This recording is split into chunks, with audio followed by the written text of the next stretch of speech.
and James Kelly, the two forwards for this Illinois-Springfield team. It will be Weber to jump it up with Nance.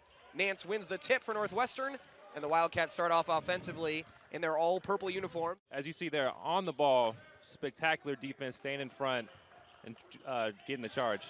Trying to go on the other end, and he does. And now Nance running the break against Kelly.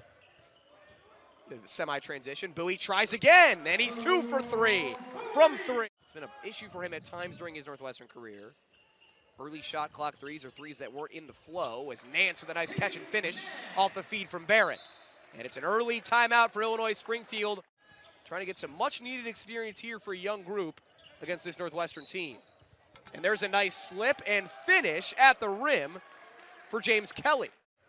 It's the kind of on-ball defense he can provide you. Great cut from Ryan Greer and a great find from Nance. Barry's elbow jumper goes down. He's the best three-point shooter on this team. Barry goes the other way and finds it again. Right over Castillo. Tough look for Ty Barry. The dynamite first year who's played some great minutes at wing for Northwestern. Young banging in the post and hooking and scoring right over Isaiah Esker. That's the freshman center. That looks like a kind of cross between a 1-2-2 and a 1-3-1, but I'm sure you were having flashbacks either way. Those years under Coach Bill Carmody, of course.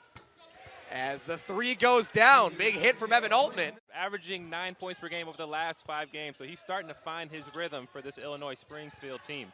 And the Wildcats carve up that 1-3-1. Simmons with a finish underneath. And he has it stripped from behind. Great hands by Castillo. Greer takes it right back. Barry from way outside. Got it! And Ty Barry has been hot all season. Roper. This is going to be a good test for these first years as Bowie fires again, can't finish. Good rebound from Young. And Williams lurking under the basket. Good find from Ryan Young. As I was mentioning, this might be a good test for the first years to play against an unfamiliar defense. Test themselves as ball handlers. Corner three from Castillo. Banks in. Oh my. Hamill now at the top of that 1-3-1. Nance, extra pass. Roper, step back three. Got it! Roper made the man miss and knocked down the triple. Especially with Audige back now. Tough take from Weber. Bodied up Nance. Able to get the finish there with a strong, quick move. Audige wanted the lob on the backside. Nance goes over the top to Barron instead, and he scores it. Guys, you know, roles change when a star player comes back, and so the wings are going to have to adjust, and so far they've done a good job playing their role. And Chase Audige heard you, I think, as he cans the catch-and-shoot jumper. Driving on Audige. Kelly trying to get past Barron. Great defense from Barron, and a tough make from Kelly. Just 3 for 10 on the year from the outside. Not a shot he takes too much. Nance hits the jumper. Following the scouting report and game plan, so it's going to be bode well for when conference starts. Mismatch for Nance, and he goes to work. Right-handed hook right over the top of Kelly. Late in games against some below-average competition, as there's a tough make from Kelly on the interior. Nice touch pass to Hamill on the outside, and he cans the three. That they're playing against in rhythm.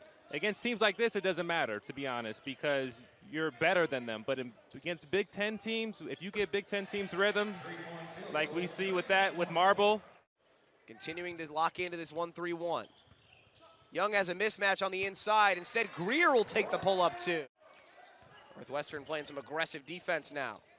Hamill with space again. Barnheiser was late on the closeout, and Hamill made him pay.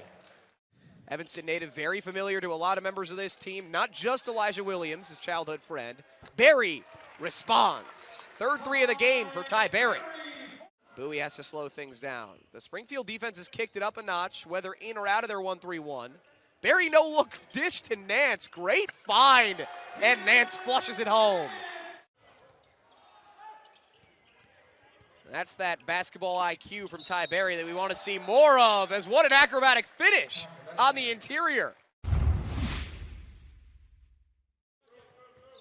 Bowie trying to get himself going here in this second half. The turnaround hook won't go. There's Barron again on the offensive glass. His second chance bucket of the game. Good screen from Kelly. Frees up Robinson, but the pass is poor. And Barry's coming the other way. The lob for Audige. The Cats starting to fly around out here. Weber going to work in Nance. Oh my goodness. Like a fly swatter, knocking it out of the air. Barron from Audige. And the Cats are really running now. Timeout for Springfield. With their athletic ability. And that's something as Audige with another takeaway. And here come the Cats again. Audige drops the hammer on him. Oh my goodness. Hamill in transition. Blocked by Bowie. It's a block party out here. Nance up ahead. Get out of the way. Pete Nance slams it down.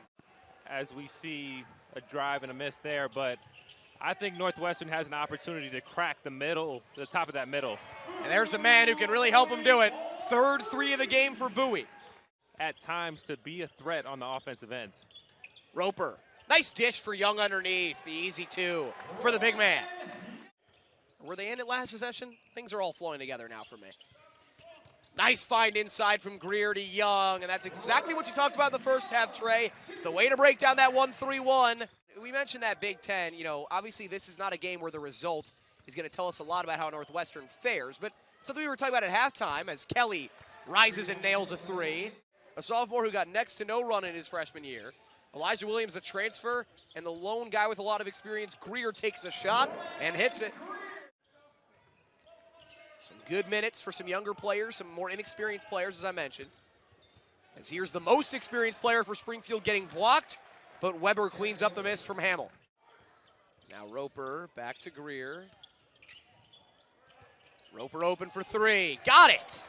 Second three of the game for Jew Roper. Like, you know. You're trying to get some run. I was just going to say, don't tell me you've never thought about it.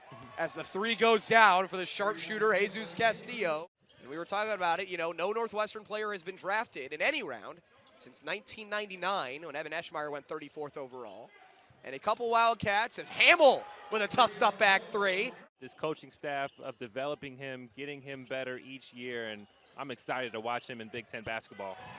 Another three for Hamill. He's starting to get it going, both with a hand in his face. Chase Audige is too much of a competitor to not respond after getting 2 threes for now hit on him. Yeah. Gets it into Nicholson. The 7-footer. Finds Barnheiser. He's open, can't leave him, and he sticks it. That's what Brooks Barnheiser can do. With time, and this will be a good experience and good tape for Coach Brock to go over with his team. Nicholson going to work. That's a nice looking lefty hook. And showing us a little bit of his hook shot on a few possessions ago. And I think it's good if you're Chris Collins and co. to see him altering shots as that one goes down for Sharif. It's off a dribble handoff. And there he gets the pick on the other end. Roper, coast to coast for the layup. Thought he might throw the hammer down. I was getting excited. Next game for Northwestern, they do have the Christmas break coming up after this. So nearly 10 days off as Dixon tried to set up Nicholson, eventually got to him, and the big man throws it down. That was a guy who Chris Collins really wanted in recruiting. He ended up going to Tom Izzo's Spartans, and he's coming to Evanston, Rolling Meadows native, as Sharif sticks the pull-up too. They're rolling in all cylinders. Northwestern looks like they didn't even take a break. It's 90-50, the final score against Illinois-Springfield. Wildcats roll against the D2 Prairie Stars.